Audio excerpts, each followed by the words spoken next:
Hello friends, कैसे हैं आप सब। Hope all of you are doing very fine. तो वेलकम है आप सबका एक और नए सेशन में, एक नए लेक्चर में। और आज क्या डिस्कस करने वाले हैं? Accrual and pre payment.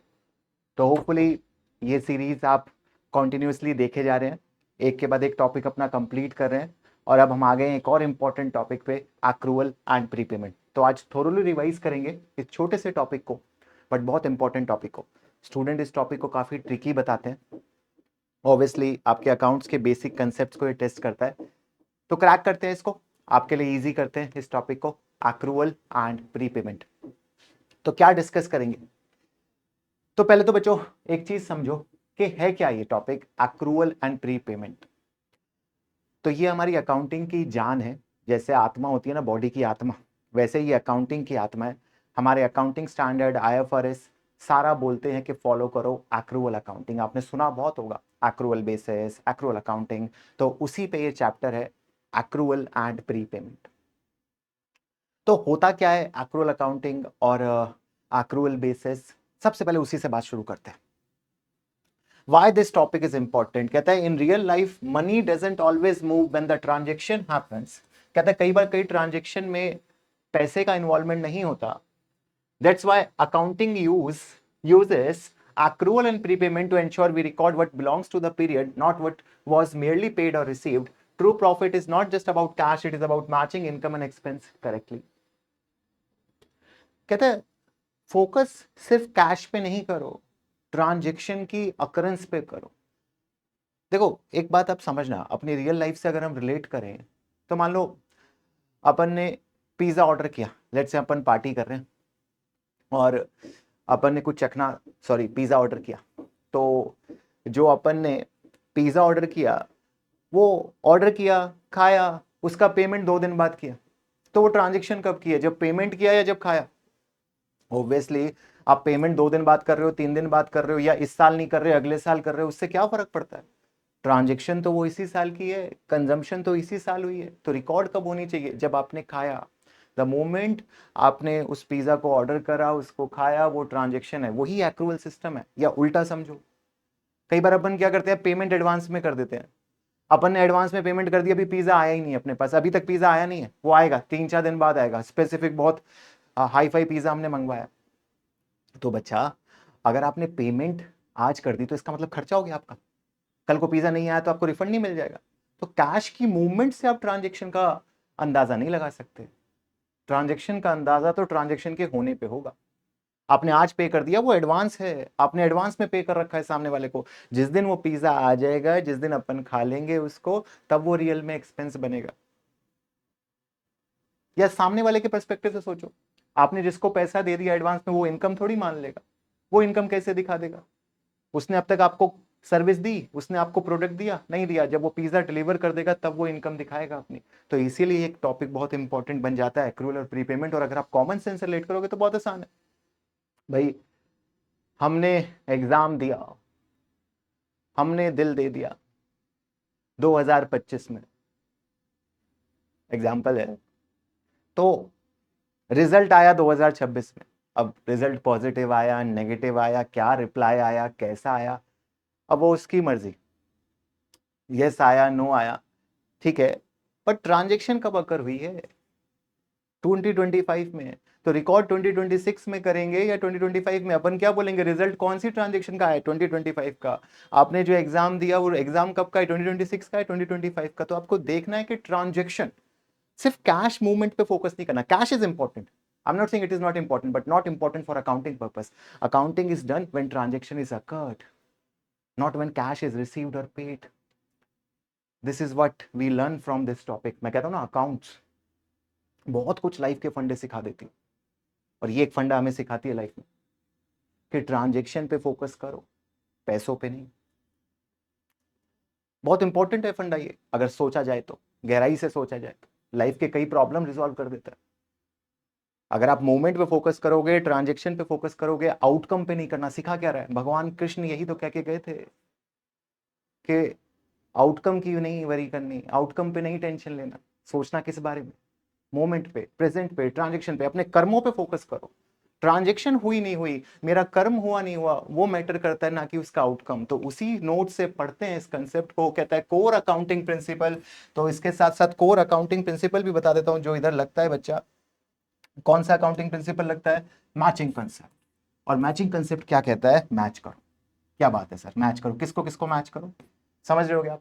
Revenue और एक्सपेंस को कहता है revenue to the period they earned and expense to the period they incurred regardless of when cash is received और पेड। कहता है जिस साल का रेवेन्यू है, जिस साल की इनकम है, उसी साल का खर्चा दिखाओ, दोनों को साथ साथ दिखाओ। ये नहीं कि इनकम आपने करी 2025 में, खर्चा किया 2025 में, दिखा रहे हो 2026 में। कैश से मतलब नहीं है, इनकम और एक्सपेंस साथ साथ चलेंगे, परछाई है, अलग अलग नहीं कर सकते भाई।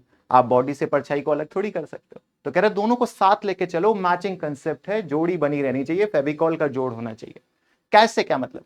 कैश बेकार है, मॉनेटरी कैश बेकार है हमारे लिए इस चैप्टर के लिए। तो और बहुत छोटा टॉपिक, सिर्फ 4 बातें आपको ध्यान रखनी है, रिवाइज करनी है। Accrued expense, prepaid expense, accrued income, prepaid income. इन चारों का मीनिंग समझ गए? चारों का मीनिंग आपके सामने है, कब ऐसा होता है, और चारों की डबल एंट्री आपके सामने।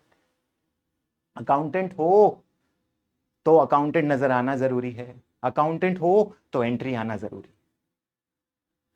तो समझो entry, debit credit, accrued expense, expense owed not paid.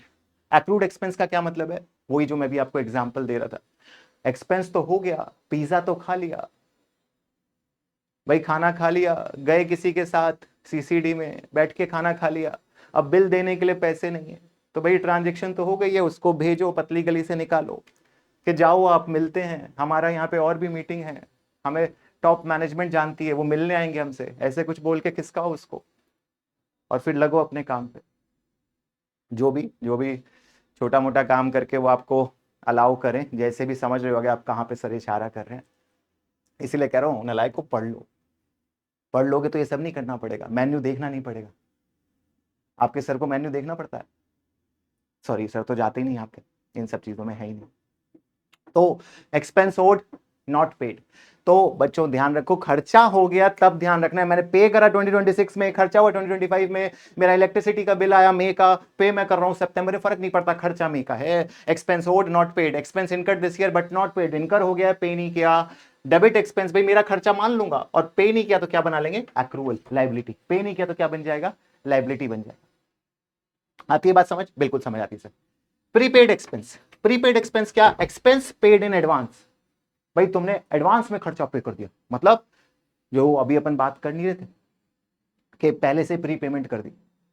भाई अपन मान लो फ्लाइट लेके जा रहे हैं, हमने प्लान किया यार जापान जाएंगे, रशिया जाएंगे, कहीं भी प्लान आउट किया कि यार चलो फ्लाइट, तो एडवांस में फ्लाइट करा दी। बट जब आपने पैसा दे दिया उस दिन थोड़ी खर्चा हो गया। ट्रैवल करके जब जाओगे, दोस्तों के साथ बातें करते हुए, फैमिली के साथ मजे करते हुए, जब वो मजा लोगे, उड़ोगे, तभी तो बात बनेगी। एक्सपेंस पेड इन एडवांस खर्चा नहीं है। क्या कहता है? प्री पेमेंट आपके लिए एसेट है, आपने प्री पेमेंट करी, और क्रेडिट क्या कर दोगे? एक्सपेंस को। कई बच्चे सोचेंगे सर ये तो कैश क्रेडिट होना चाहिए था, ऐसा नहीं होता। मैं थोड़ा जल्दी से बताता हूँ वो बात। जब अपन खर्चा करते हैं ना, तो हम इसमें डोल एस्पेक्ट में एंट्री पास करते हैं, debit cash, sorry debit expense credit cash. मतलब एक्सपेंस पूरा का पूरा मान लिया, समझो। मतलब ये छोटी सी बात समझाता हूँ, कई बार ना बच्चों को इसमें दिक्कत, ही एग्जाम के क्वेश्चन में भी बड़ी दिक्कत आती है। कई बार वो पूछते हैं कि प्री पेमेंट का क्या इंपैक्ट होता है प्रॉफिट पे, तो लोगों को ये समझ नहीं आता कि सर प्री पेमेंट तो प्रॉफिट पे इंपैक्ट ही नहीं करता। नहीं, एसीसीए में करता है। प्री पेमेंट का एसीसीए में इंपैक्ट क्या होता है? प्रॉफिट को इंक्रीज करता है। अगर कभी पूछ ले कि प्री पेमेंट से प्रॉफिट पे क्या इंपैक्ट आएगा, तो इंक्रीज इन प्रॉफिट होगा। कैसे, जरा समझ। देखो मान लो मैंने कैश पे किया, मैं बार बार कैश को डेबिट कर रहा हूं, ध्यान मेरा कहीं और है लग रहा है आज। देख रहे हो एक्सपेंस, मान लो मेरा बच्चा, मैंने एक्सपेंस को डेबिट किया और क्रेडिट कैश। जब मैं खर्चा कर रहा हूं ना, मान लो मैंने टोटल खर्चा किया $10,000 का, तो मैं पूरा का पूरा खर्चा $10,000, पूरा का पूरा मेरा बच्चा, पूरा का पूरा खर्चा एक्सपेंस दिखा दूंगा। एक बार हमने पूरा खर्चा रिकॉर्ड कर लिया। क्योंकि देखो प्रैक्टिकली जब अपन खर्चा कर रहे हैं तो अपन को थोड़ी पता है कि इसमें से एडवांस कितना है, वो तो ईयर एंड पे जाके पता लगेगा। ज्यादा प्रैक्टिकल रिकॉर्डिंग है। आपने 10,000 खर्च कर दिए, 6 महीने का आपने एक साथ 12 महीने का खर्चा कर दिया, बट 6 महीने बाद ईयर एंड हो गया और 6 महीने का भी एडवांस है, तो अभी आपको बाद में जाके पता लगेगा ना इसमें से कितना पैसा एडवांस है। तो जितना एडवांस है उसको खत्म कर देते हैं, डेबिट प्रीपेड। सर ये प्रीपेड को डेबिट क्यों कर रहे हो भाई, हमारा एसेट है। मान लो इसमें से 3,000 एडवांस है, हमें बाद में जाके पता लगा, तो मैं 3,000 को प्रीपेड को डेबिट कर दूंगा और क्रेडिट किसको कर दूंगा बच्चा, एक्सपेंस को। क्या बात कर रहे हो सर, हाँ। और इसीलिए बोला जाता है कि प्री पेमेंट से असेट क्रिएट होता है। बिल्कुल ठीक है, बच्चों ने एंट्री पढ़ रखी है प्रीपेड टू कैश। वो एज्यूम कर रहा है कि हमें यहीं पे पता है, पेमेंट करते वक्त ही पता है कितना एडवांस। बट रिकॉर्डिंग जो होती है वो ऐसे नहीं होती है प्रैक्टिकली। अकाउंटिंग में जब आप पे कर रहे हो तब पूरा एक्सपेंस मानते हो, बाद में आपको अपने पीएनएल में कितने का फटका लगा रखा है, 10,000 का, और बाद में आपको पता लगा इसमें 3,000 का फटका नहीं है, तो 3,000 आप कम कर रहे हो, एक्सपेंस कम कर रहे हो, तो आपका प्रीपेमेंट से एक्सपेंस का, एग्जाम में गलती मत करना, प्रीपेमेंट से प्रॉफिट में क्या इंपैक्ट आता है, इंक्रीज या डिक्रीज, प्रॉफिट इंक्रीज होगा, क्योंकि आपने पहले खर्चा ज्यादा मारा हुआ है, प्रॉफिट 10,000 से गिराया हुआ है, और बाद में जब उसमें से पता लगा कि 10,000 में से यार मेरे 10,000 तो खर्च हुआ ही नहीं है, अभी सर्विस कितने के लिए, 7,000 की, अभी मजे कितने के लिए, 7,000 के, अभी तो 3,000 के फायदे और लेना बाकी है, तो 3,000 का खर्चा नहीं माना जाएगा। नेट में एंट्री वही होगी, दोनों को कंबाइन कर दोगे तो। चलो बहुत ज्यादा टाइम नहीं लगा रहा, पेड इन एडवांस समझ आ गया, एसेट बनाएगा। अभी आपने बेनिफिट नहीं लिए तो एसेट है, और यहां बेनिफिट आपने ले लिए बट पैसे नहीं पे करे तो लाइबिलिटी है। एक्रूड इनकम, अब इनकम के पर्सपेक्टिव से, तो एक्सपेंस के पर्सपेक्टिव से बात हो गई, इनकम के पर्सपेक्टिव से, इनकम अर्न्ड नॉट रिसीव्ड। भाई इनकम अपन ने अर्न कर ली, अपन ने मेहनत कर ली, सर्विस दे दी, बट अपन को अभी पैसा नहीं मिला। क्लाइंट को बोला भाई क्लाइंट आपको सर्विस हमने जनवरी में दे दी थी, आपने अभी तक हमें पैसा नहीं दिया। क्लाइंट कहता थोड़ा रुको यार, सब्र करो, अभी टाइम लगेगा, वक्त लगेगा, अभी पैसा तुम्हें थोड़ा लेट मिलेगा। ठीक है भाई, अपन अकाउंटेंट है, अपन क्या, अपन इनकम कब की मानेंगे, जनवरी की जब सर्विस दी, और अकाउंटिंग क्या करोगे भाई, मेरा asset debit accrued income, debit income earned but not received. क्या है, इनकम मैंने अर्न हो गई, मेरा एसेट है, और क्रेडिट क्या, क्रेडिट इनकम, प्रॉपर इनकम दिखाती पीएनएल में। भाई मेरे जनवरी में पीएनएल में इनकम चली जाएगी और ये मेरा एसेट बन जाएगा। सर ये एसेट क्यों बना रहे हो, फ्यूचर इकोनॉमिक बेनिफिट, मानी पैसा अभी आना बाकी है, आया नहीं है, तो बैलेंस शीट और पीएनएल पे क्या इंपैक्ट आएगा, दोनों चीज समझ आनी चाहिए। Prepaid income, income received in advance, received this year for next year. अच्छा ऐसा भी तो हो सकता है कि कई बार इनकम आपको अभी मिल जाए, वो पिज्जा वाला एग्जांपल दिया था ना, जनरली ऐसा आपको एक बहुत प्रोमिनेंट बिजनेस में ऐसा होता है। कौन सा, ए एजुकेशन, टीचिंग। अरे आप फीस एडवांस में दे देते हो, तो जो टीचिंग इंस्टीट्यूट है उसके लिए इनकम थोड़ी होगी, उसके लिए इनकम कब होगी, जैसे जैसे वो सर्विस देगा।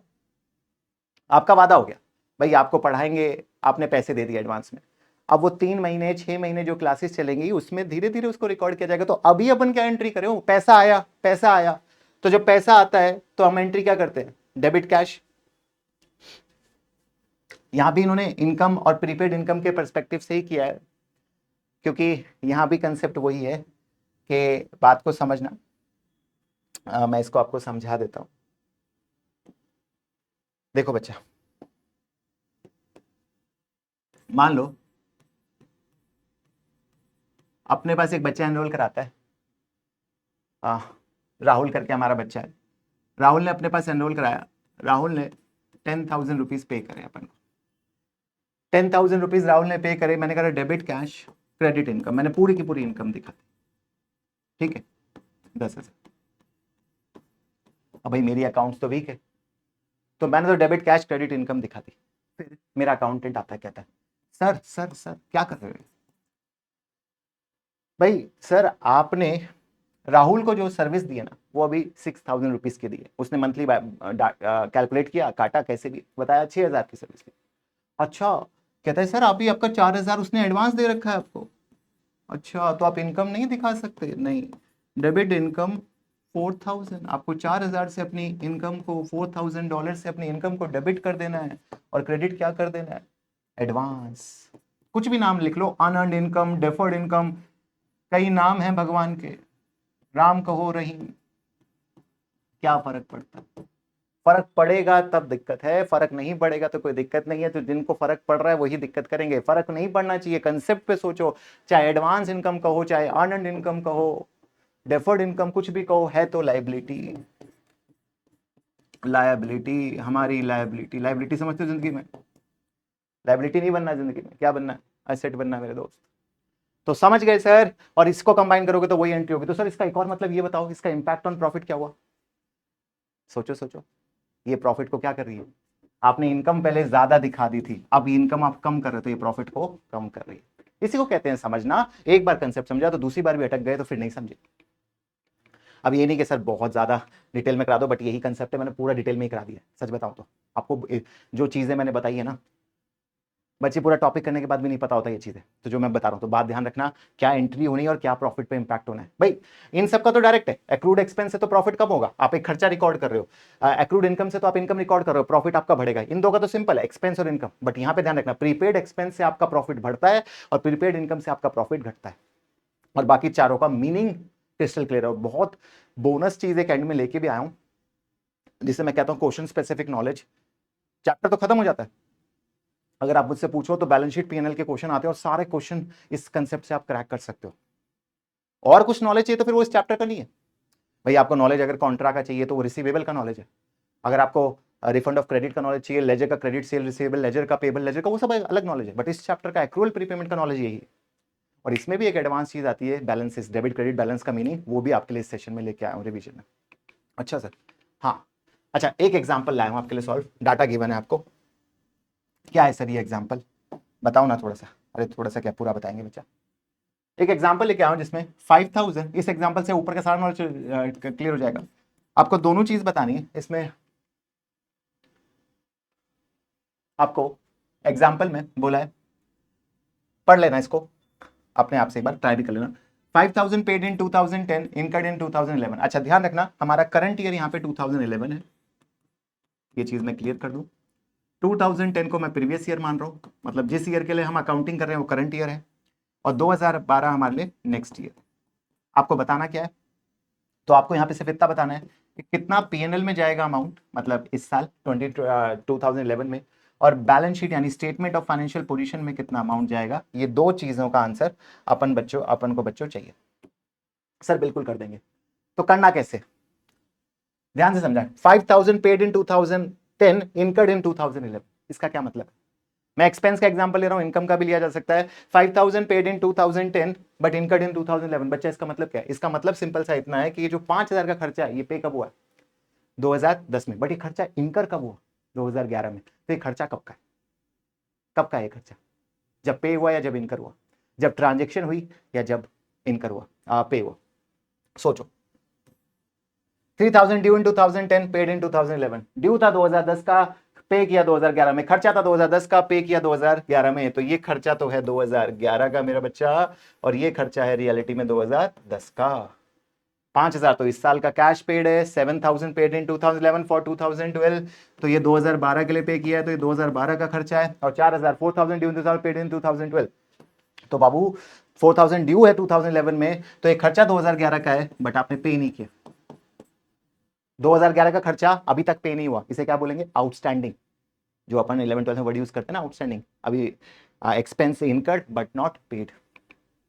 सर सॉल्यूशन दिखा, देखो बेस केस पेड ले लो 50,000 का, सॉरी 50,000 का कैश ले लो, कि बेस हमने कैश कितना पे किया है वो ले लो 2011 का, इसमें प्लस माइनस कर लो, आंसर आ जाएगा। कहता है 3000 का खर्चा माइनस होगा क्योंकि नॉट फॉर 2011। आपने पे, देखो 3000 जो ये पे किया, जरा देखना यहाँ पे, ये 3000 आपने 3000 2010 का खर्चा इस साल पे किया है, तो इस 50,000 में से माइनस हो जाएगा। 7000 अगले साल के लिए पे किया है, ये भी माइनस हो जाएगा। 5000 आप ऐड कर दोगे क्योंकि ये इस साल का खर्चा है। 5000, sorry 5000 paid in incurred in 2000, तो ये 2010 का खर्चा है। 2010 में ये इनकर 2010 में आपने पे किया, बट खर्चा कब का है? 2011 में, तो इस साल पे नहीं हुआ होगा, ऐड कर दोगे। और 4000 भी इस साल का खर्चा है, बट आपने पे नहीं किया, अगले साल पे करोगे। समझ लेना बच्चा, 49,000 जी जिसका आया, कॉन्ग्रेचुलेशन, बहुत बढ़िया। खुद से करना है, और बैलेंस शीट में देख लो भाई, प्रीपेड एक्सपेंस आपने 7,000 रुपए अगले साल के इस साल पे कर दिए तो आपके लिए एसेट हो गया ना बच्चा, करंट एसेट में दिखाओगे ना प्रीपेड एक्सपेंस फॉर 2012।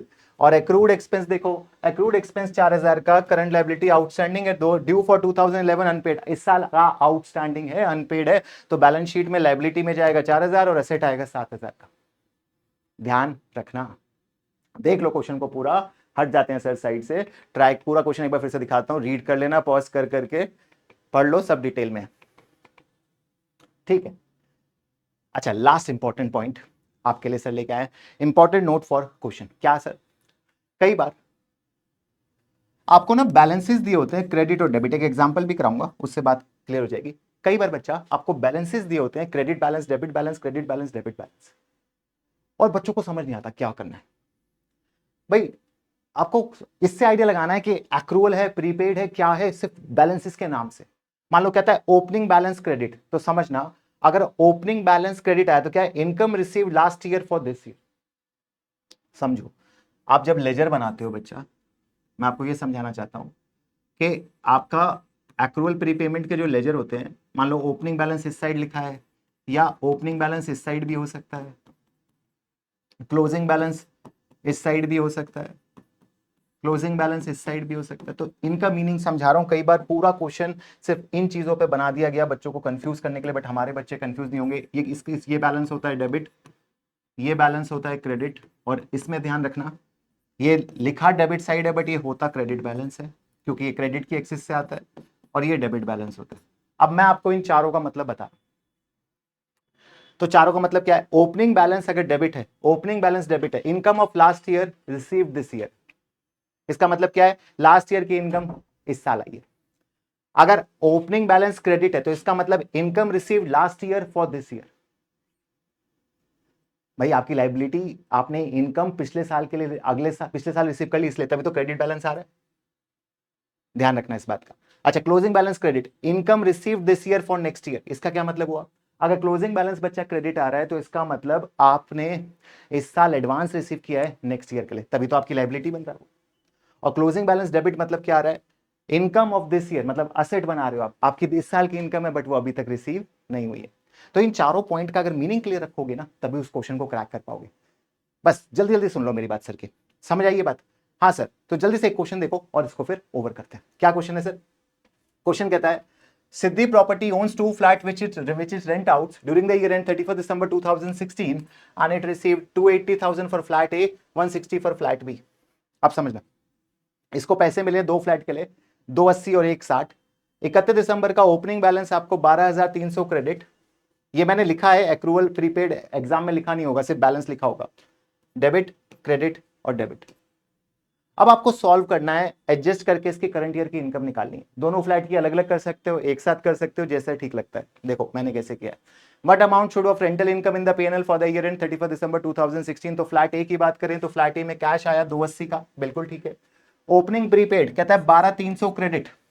अच्छा, 12,300 क्रेडिट का मतलब क्या है, अभी आपको पीछे मैंने समझाया था, ओपनिंग क्रेडिट का मतलब है income receive last year for this year, तो मेरी इस साल की इनकम है, प्लस हो जाएगा। भाई 12,300 क्रेडिट का मतलब क्या है, पिछले साल मिल गई थी, पिछले साल इनकम मिल गई थी बट थी इस साल की, तभी तो क्रेडिट है। अच्छा, 13,400 डेबिट, क्लोजिंग, क्लोजिंग में जाओ तो आपको यहां पे कहता है फ्लैट ए का क्लोजिंग कितना बोल रहा है, 13,400 डेबिट। इसका क्या मतलब है, इसका मतलब ये है कि ये income of last year received in this year, sorry debit, income of this year not yet received. भाई क्लोजिंग का डेबिट बैलेंस का मतलब सिंपल सा ये है कि भाई मैं क्या दिखा रहा हूं, असेट दिखा रहा हूं, मैं सामने वाले से कह रहा हूं कि मेरी इनकम है भाई दे दो, सामने वाला कह रहा है अभी नहीं वेट करो अगले साल मिलेगी, तो इनकम तो इसी साल दिखा दूंगा, ऐड कर दो। तो क्लोजिंग डेबिट का मतलब क्या है, income of current year received in next year, अभी रिसीव नहीं हुआ है, सिंपल सा मीनिंग। फ्लाइट भी देखो, कैश रिसीव्ड, सो 1,60,000 हुआ, 5,400 डेबिट एंड 67 क्रेडिट। अब देखो खुद से मीनिंग निकाल लेना, ओपनिंग एक्रूड डेबिट मतलब ये इनकम पिछले साल की थी, ये इनकम पिछले साल की थी, रिसीव कब हुई, इस साल। तो जब इनकम पिछले साल की थी, रिसीव इस साल हुई, तो इस साल से माइनस, इस 160 में होगी, माइनस कर देंगे। क्लोजिंग प्रीपेड का क्या मतलब है, इनकम अगले साल की इस साल मिल गई, क्रेडिट, क्रेडिट लाइबिलिटी, और लाइबिलिटी है तो भी हटा देंगे, अपना 147 आ जाएगा, और दोनों का टोटल किया तो अपने पास कितना आ गया 45360, ये आपको आंसर लिख के आना। आती है बात समझ? तो थोड़ा फास्ट फास्ट बताया जानबूझ के आपको कि आप देख सको, समझ सको, डिटेल में इसको समझ सको, टाइम लगा के खुद से समझ लेना इसको, जल्दी जल्दी इसलिए बता दिया कि आपको रिवाइज हो जाए। इंपॉर्टेंट के सर बहुत डिटेल में तो अभी इसको नहीं बता सकता, लंबा टाइम चला जाएगा, बट आपको समझना है, फास्ट फास्ट मैंने बता दिया आपको। तो ध्यान रखना, memory hack thing like this, accrued add to P&L, prepaid push to next year। अरे प्रीपेड टेंशन है अगले साल की, इस साल की नहीं, अगले साल की, और एक्रूड इसी साल की टेंशन है, इसी साल ले लेना, इसी साल दिखा देना, इसी साल ध्यान रखना। तो ये आपका एक्रूअल प्रीपेमेंट का टॉपिक है सर की तरफ से, एक छोटा सा टॉपिक, एक quick revision with detail example. तो करो बच्चों, तैयारी करते रहो, रुको नहीं, लगे रहो, होगा, करने से होगा।